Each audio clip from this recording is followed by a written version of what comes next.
be your star tonight. You fill my soul with light the day we met. Hello guys, welcome back my channel. I hope आप लोग बहुत ज़्यादा अच्छे और बहुत ज़्यादा हेल्दी होंगे हरदम की तरह। सो गाइस, आज की रेसिपी थोड़ी डिफरेंट है। आज मैं कुछ स्ट्रीट फूड ट्राई करने वाली हूँ और आप लोग के साथ शेयर भी करने वाली हूँ। सो आज मैं बना रही हूँ वेज कबाब रोल, जो कि सबको बहुत ज़्यादा पसंद होता है खाना। मुझे भी बहुत पसंद है। सो जब भी मैं मार्केट जाती हूँ तो उसे खाती ज़रूर हूँ, बट वो हेल्दी नहीं होता है। सो मैंने सोचा क्यों ना घर में ही बनाया जाए, कुछ हेल्दी चीज़ों से बनाया जाए वेज कबाब रोल। सो क्या क्या मैं डालने वाली हूँ उसके लिए आपको पूरा एंड तक वीडियो देखना होगा, स्किप मत करिए। चलिए स्टार्ट करते हैं। यहाँ पे आप देख सकते हैं मैंने यहाँ पे 4 चीज़ें ली है। यहाँ पे 4 चीज़ों से मैं कबाब बना रही हूँ। सबसे पहले मैंने लिया हुआ है यहाँ पे राजमा, ये 200 ग्राम मैंने लिया हुआ है। यहाँ पे लोबिया का बीज भी 200 ग्राम लिया है। यहाँ पे चना को भी मैंने 200 ग्राम लिया है। अगर आपको लोबिया का बीज नहीं मिलता है तो आप राजमा, चना और मटर से भी कबाब को बना सकते हैं। ये सब भी बहुत हेल्दी है शरीर के लिए। तो यहाँ पे मटर भी देख सकते हैं कि मैंने 200 ग्राम लिया। सबको एक साथ मिक्स करके मैंने पानी में भिगो दिया था। रात भर के लिए भीग गया है और अच्छे से फूल भी गया है। इसको मैंने कई पानी से धो भी लिया है। अब इसको हम उबालेंगे कुकर में। तो उबालने के लिए यहाँ पे मैंने कुछ खड़े मसाले भी लिए हैं। खड़े मसालों में मैंने क्या क्या लिया है चलिए मैं बता दूं। सबसे पहले मैंने यहाँ पे ले लिया है तेज पत्ता। सो तेज पत्ता मैंने 2 लिया हुआ है। इसके बाद मैंने 2 बड़ी इलायची ली है, 2 छोटी इलायची ली है, 6 लौंग लिया है और लास्ट में मैंने यहाँ पे 2 टुकड़े दालचीनी के ले लिए हैं। सो यहाँ पे हमारे कबाब में कुछ और चीज़ें डालेंगी। यहाँ पे सोयाबीन देख सकते हैं मैंने लिया है, ये 100 ग्राम है और उसको मैंने गुनगुने पानी में भिगो दिया था जिससे ये सॉफ्ट हो चुका है। आपको ये ज़रूर करना होगा, गुनगुने पानी में डाल के 10 से 12 मिनट छोड़ दीजिए जिससे ये गुनगुना हो जाए। इसको हम अपने कबाब में डालेंगे। तो यहाँ पे अब चलिए उबालते हैं। कुकर मैंने ले लिया है। यहाँ पे सारी चीज़ों को हम डाल लेते हैं। यहाँ पे मैं राजमा, मटर वगैरह सब डाल दी हूँ। अब सारे खड़े मसाले डाल लेती हूँ। तो यहाँ पे मैंने सारे खड़े मसाले डाल दिए हैं। अब इसमें मैं डाल रही हूँ 1 छोटा चम्मच हींग और यहाँ पे अब मैं पानी डालूंगी। 1.5 से 2 कप यहाँ पे पानी डाल लीजिएगा और नमक यहाँ पे मैं आधा चम्मच डाल रही हूँ। करते हैं अब कुकर को बंद और कम से कम 5 से 6 सीटी आप इसे लगवाइएगा। तो चलिए जब तक ये उबल रहा है तब तक हम अपना डो तैयार करते हैं पराठे के लिए। तो यहाँ पे आप देख सकते हैं मैंने लिया है मैदा। तो यहाँ पे मैदा मैंने आधा किलो लिया हुआ है। इस आधा किलो मैदा में हम डालेंगे गेहूं का आटा। तो गेहूं का आटा मैंने यहाँ पे 250 ग्राम लिया। चलिए इसको भी डाल लेते हैं। सो दोनों को मिक्स करके हम यहाँ पे डो को तैयार करेंगे। अब इसमें नमक डाल रही हूँ। नमक यहाँ पे आधा चम्मच में डाल रही हूँ और रिफाइंड तेल यहाँ पे मैं 1 चम्मच डाल रही हूँ। तो यहाँ पे चलिए आटे को हम अच्छे से, मैदा और आटे को अच्छे से हम सान लेते हैं और इसका डो अच्छे से सॉफ्ट डो तैयार करना होगा। तो थोड़ा थोड़ा यहाँ पे हम पानी डाल के इसको अच्छे से डो तैयार कर लेते हैं। सो गाइज यहाँ पे हमारा डो तैयार है, बट इसमें हम अभी तेल लगाएंगे। यहाँ पे मैं 1 चम्मच रिफाइंड तेल डाल लूंगी और अच्छे से इसको हम अच्छे से मैश कर लेते हैं तेल को आटे के साथ अच्छे से बढ़िया से, जिससे हमारा जो डो है ना वो सॉफ्ट हो जाए। सो आपको ध्यान रखना है, आप जब अपना डो तैयार करिए तो बहुत सॉफ्ट तैयार करिएगा। आप देख सकते हैं यहाँ पे इसको मैं दबा के दिखाऊंगी, ये सॉफ्ट हो गया है। बट अभी इसको मैं रेस्ट के लिए रख रही हूँ। कम से कम 10 मिनट के लिए रेस्ट पे रख दीजिएगा और रेस्ट रखने के बाद इसको मैं जब हम इस रेस्ट हो जाएगा 10 मिनट बाद इसको हम अच्छे से मैश करेंगे एक बार। तो चलिए कैसे होगा वो मैं आगे आपको बताऊंगी। तो यहाँ पे अब कबाब बनाने की तैयारी करेंगे। कबाब बनाने के लिए यहाँ पे जो मैंने सारी चीज़ों को उबाला था वो उबल गई है और यहाँ पे इसको हम यहाँ पे ले लिए हैं और इसका पानी भी हम गाल लिए हैं। यहाँ पे सारे खड़े मसाले जो हैं वो सबसे पहले मैं यहाँ पे निकाल दे रही हूँ, क्योंकि अब खड़े मसालों का कोई यूज़ नहीं है इसलिए मैं इसको निकाल दी हूँ। तो यहाँ पे मैंने लिया है मिक्सी में सबसे पहले मैं सोयाबीन को यहाँ पे पीसूंगी। तो यहाँ पे मैं सोयाबीन को डाल दे रही हूँ। सो आपको ध्यान रखना है कि सोयाबीन को आप बहुत महीन इसको पीसिएगा मिक्सी में, जिससे हमारा कबाब जो अच्छे से बन सके। चलिए पीस लेते हैं। सो गाइस यहाँ पे हमारा सोयाबीन भी अच्छे से पिस गया, आप देख सकते हैं। चलिए इसको हम एक बाउल में खाली कर लेते हैं। तो यहाँ पे मैंने बाउल में खाली कर लिया। अब इसी मिक्सी में मैं राजमा चना सब वगैरह लिया था, उबाला था, उसको मैं यहाँ पे डाल लूंगी और इसको भी बहुत महीन अच्छे से इसको पीस लीजिएगा। चलिए इसको पीस लेते हैं। तो यहाँ पे इसको भी मैंने अच्छे से पीस लिया, आप देख सकते हैं। चलिए इसको भी हम इसी बाउल में खाली कर लेते हैं जिसमें सोयाबीन को हम खाली किए थे। तो आप इस सोयाबीन को और जो हमने यहाँ पे राजमा, मटर, चना सबको हमने अच्छे से पीसा था, अब इसको अच्छे से मिक्स कर लेते हैं एक साथ, जिससे ये अच्छे से मैश भी करिएगा, जिससे हमारा जो अगर राजमा या मटर कुछ भी खड़ा होगा तो वो अच्छे से मैश हो जाएगा। तो यहाँ पे हम अपने कबाब में कुछ चीज़ें डालने वाले हैं। क्या क्या डालने वाले चलिए मैं बता दूं। तो यहाँ पे सबसे पहले मैंने ले लिया है प्याज मैंने यहाँ पे लिया हुआ है दो मैंने बारीक बारीक एकदम काटा हुआ है। फिर मैंने 50 ग्राम हरी धनिया लिया हुआ है, इसको भी मैंने बहुत बारीक बारीक काटा हुआ है। 4 हरा मिर्चा लिया है, जिसको भी मैंने बहुत बारीक बारीक काटा हुआ है। मैंने यहाँ पे लहसुन लिया है, लहसुन मैंने यहाँ पे 8 कलियां ली जिसको कद्दूकस कर लिया है। 1 गांठ अदरक ली है जिसको कद्दूकस कर लिया है। इन सबको भी हम अपने कबाब में चलिए डाल लेते हैं। तो यहाँ पे आप देख सकते हो कि यहाँ पे मैं कबाब में सबसे पहले डाल रही हूँ मिर्चा। तो यहाँ पे मिर्चा, अगर आप बच्चों को खिला रहे तो मिर्चा आप कम डालिएगा। यहाँ पे अब इसमें मैं डाल रही हूँ अदरक और लहसुन।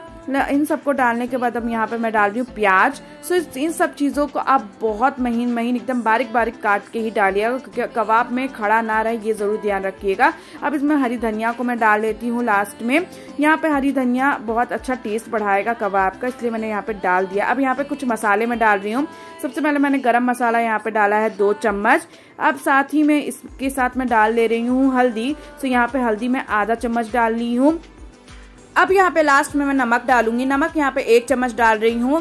तो आप अपने स्वाद अनुसार ही नमक को डालिएगा। तो यहाँ पे चलिए सारी चीज़ों को अच्छे से मिक्स कर लेते हैं। तो यहाँ मिक्स करने से पहले मैं यहाँ पे डाल रही हूँ कश्मीरी लाल मिर्च पाउडर 2 चम्मच मैंने यहाँ पे डाल दिया है। तो चलिए इसको भी हम अच्छे से मिक्स कर लेते हैं। सारी चीज़ों को आप अच्छे से मिक्स करिएगा, जिससे नमक और मसाले का सब चीज़ का बैलेंस अच्छे से बन सके। बहुत अच्छे तरीके से आपको इसको मिक्स करना होगा। तो यहाँ पे हमारा जो कबाब है यहाँ पे एकदम तैयार है, आप देख सकते हैं। तो इसको मैं रख देती हूँ अलग। और अब वेज कबाब रोल में डालने के लिए हम चटनी बनाएंगे। सो वो स्पेशल चटनी क्या है मैं बता दूं कैसे बनती है। तो यहाँ पे आप देख सकते हैं मिक्सी लिया है। मिक्सी में मैं यहाँ पे हरी धनिया को सबसे पहले डाल रही हूँ। यहाँ पे मैंने 50 ग्राम हरी धनिया लिया है। 2 हरा मिर्चा मैंने डाल दिया है। 4 बड़ा जवा का मैंने लहसुन डाला है और आधी अदरक मैंने यहाँ पे घिस के अच्छे से डाली हुई है। और यहाँ पे मैंने डाला है खटाई। तो मैंने 3 खटाई लिया था, जिसका मैंने पानी में भिगो के स्किन निकाल लिया। आप देख सकते हैं ये खटाई है। तो यहाँ पे खटाई को हम डाल के बनाएंगे अपनी चटनी को। तो अब इसमें मैं डालूंगी यहाँ पे 2 चीजें। पहला नमक मैं डाल रही हूँ आधा चम्मच। इसके बाद यहाँ पे जीरा पाउडर डाल रही हूँ आधा चम्मच। और इसमें थोड़ा सा हम पानी डाल के इसको हम चटनी को तैयार करेंगे। तो यहाँ पे मैं थोड़ा पानी डाल रही हूँ। चलिए इसको पीस लेते एकदम महीन महीन।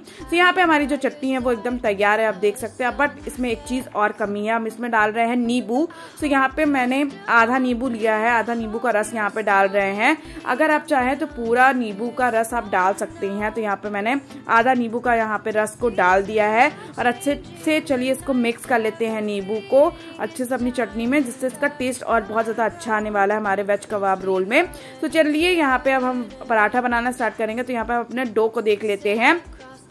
तो यहाँ पे आप डो को देख सकते हैं कि यहाँ पे थोड़ा बहुत सॉफ्ट हो गया, बट अब इसको हम मैश करेंगे। तो चलिए मैश कर लेते हैं। सो मैश करने के लिए आपको बहुत अच्छे तरीके से इसको अच्छे से दबा दबा के आपको स्ट्रैच करना होगा। स्ट्रैच के तरीके से आप इसको अच्छे से मैश करिएगा। जिस तरह से मैं मैश करी उसी तरह से आप मैश करिएगा, जिससे ये अच्छे से सॉफ्ट हो जाएगा। इसलिए कर रहे हैं जिससे ये सॉफ्ट हो जाए और हमारा जो पराठा है वो अच्छे से बन सके, पतला पतला। तो यहाँ पे अच्छे से इसको आप मैश करिएगा, जिस हिसाब से मैं करी उसी तरह से करिएगा। तो यहाँ पे आप देख सकते हैं अच्छे से मैंने यहाँ पे मैश कर लिया है और ये देख सकते हो कितना सॉफ्ट हो गया है। इसी तरह से आपको सॉफ्ट रखना होगा। तो चलिए इसकी लोई काट लेते हैं आप। तो यहाँ पे मैंने 6 लोई काटी हुई है, आप देख सकते हैं। तो चलिए सबसे पहला हम एक पराठा बनाना स्टार्ट करते हैं। तो यहाँ पे आप देख सकते हो कि अच्छे से इसको जिस तरह से आप रोटी बेलते हैं ना, इसी तरह से गोल गोल आपको बेलना होगा। बट रोटी से 2 गुना ज्यादा आपको उसका जो पराठा है वो बड़ा रखना होगा। तो अच्छे से इसको आपको यहाँ पे अच्छे से मैदा लगा लगा के आपको यहाँ पे बेलना होगा। तो यहाँ पे आप देख सकते हो कि यहाँ पे तावा मैंने ऑलरेडी गर्म होने के लिए रख दिया, जिससे गर्म हो जाए तो हम अपना पराठा इस पर रख सके। तो यहाँ पे देख सकते हो कि हमारा जो पराठा इतना बड़ा साइज में मैंने यहाँ पे बना लिया। इतने ही बड़ा आपको बनाना होगा और इसकी मैं पतला दिखा दूँ, इतना पतला होना चाहिए। तो चलिए यहाँ पे पहला हमारा पराठा तैयार है। दूसरा भी बना लेते हैं। यहाँ पे मैं दूसरे पराठे को भी बना रही हूँ, उसी साइज का हम यहाँ पे बना लिए हैं, आप देख सकते हैं। इसी तरह से और पराठे मैं पहले बना लेती हूँ। सो यहाँ पे आप देख सकते हैं कि हमारा तेल लगाएंगे हम तवे के ऊपर। यहाँ पे उल्टा तवा करके मैंने रखा हुआ है। तो तेल लगा लेते हैं। सबसे पहले तेल लगा के तभी आप इस पे पराठे रखिएगा। तो यहाँ पे आपको दोनों साइड से आपको बहुत ज्यादा इसको नहीं करना, अब धीमी आंच पे ही इसको करिएगा, तेज आंच मत रखिएगा। यहाँ पे धीमी आंच पे ही आपको पराठे को बनाना। और दोनों साइड से आप तेल लगाते रहिएगा बराबर, और दोनों साइड से इसको थोड़ा थोड़ा ब्राउन करना होगा। आपको ये जरूर ध्यान रखना है कि दोनों साइड से बराबर तेल लगाते रहिएगा, दोनों साइड से बराबर पलटते रहिएगा। और सबसे बड़ी बात, आपको आंच को धीमी ही रखनी है। सो यहाँ पे आपको दोनों साइड से जब आपको दिखेगा कि यहाँ पे थोड़ा थोड़ा ब्राउन हो जाएगा, ब्राउन सा पड़ेगा। आपको यहाँ पे कपड़े की पोटली लेके पोटली को अच्छे से यहाँ पे पराठे पे दबा दबा के आपको यहाँ पे करना है, क्योंकि हमें पराठे को फूलने नहीं देना है। हमें यहाँ पे इसको अच्छे से दबा दबा के इसको चारों तरफ से हमें अच्छे से ब्राउनिश कर लेना है। थोड़ा थोड़ा आप देख सकते हैं कि यहाँ पे हो रहा है। तो यहाँ पे आप देख सकते हैं पहला पराठा जो है वो एकदम हमारा तैयार है। तो चलिए इसको निकाल लेते हैं। इसी तवे पे अब फिर से तेल लगा के इस पे दूसरा मैं यहाँ पे रख रही हूँ पराठे को। यहाँ पे दूसरे पराठे को भी हम इसी तरह से ही बनाएंगे, दोनों साइड से बराबर तेल लगा के, और दोनों साइड से जब थोड़ा थोड़ा सा ब्राउनिश हो जाए तब इसको आप निकालिएगा। तो यहाँ पे आप देख सकते हैं कि दोनों साइड से मैं बराबर तेल लगा रही। इसी तरह से और पराठे तैयार कर लेते हैं। सो गाइज हम यहाँ पे अब कबाब बनाना स्टार्ट करेंगे। तो कबाब बनाने के लिए यहाँ पे एक तवे पे मैंने यहाँ पे रिफाइंड तेल डाल दिया है। ज्यादा मत डालिएगा क्योंकि हमें केवल फ्राई करना है दोनों साइड से। तो यहाँ पे मैंने कबाब को भी बना लिया है। आप देख सकते हैं कोई भी साइज का आप कबाब बना सकते हैं, जो आपके ऊपर डिपेंड है ये।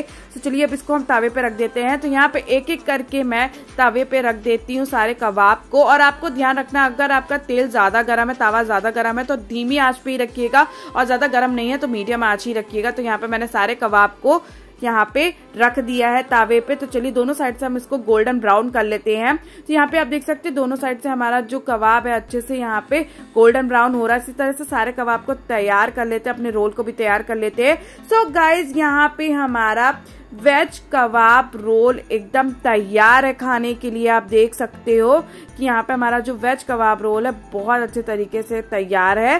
तो यहाँ पे मैंने लिया हुआ है अलग अलग पराठा भी ले लिया है, 2 कबाब भी मैंने अलग से ले लिए हैं, अलग से मैंने प्याज भी ले लिया है। यहाँ पे हमारा रोल भी तैयार है, यहाँ पे आप रोल भी खा सकते हैं और यहाँ पे आप केवल पराठा कबाब भी खा सकते हैं। तो चटनी भी मैंने यहाँ पे अलग से ली हुई है।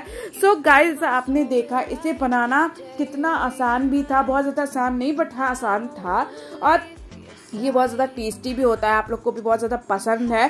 सो आप भी जल्दी से जल्दी अपने घर में मेरे स्टाइल में वेज कबाब रोल बनाइए और अपने बच्चों को, रिलेटिव्स को, जब भी आपका मन करे बाजार जैसा कुछ खाने का तो इसे ज़रूर बनाइएगा। सारे इंग्रेडिएंट्स आपको हमारे डिस्क्रिप्शन बॉक्स में मिल जाएगी, वहाँ से आप देख सकते हैं कि मैंने क्या क्या डाला है।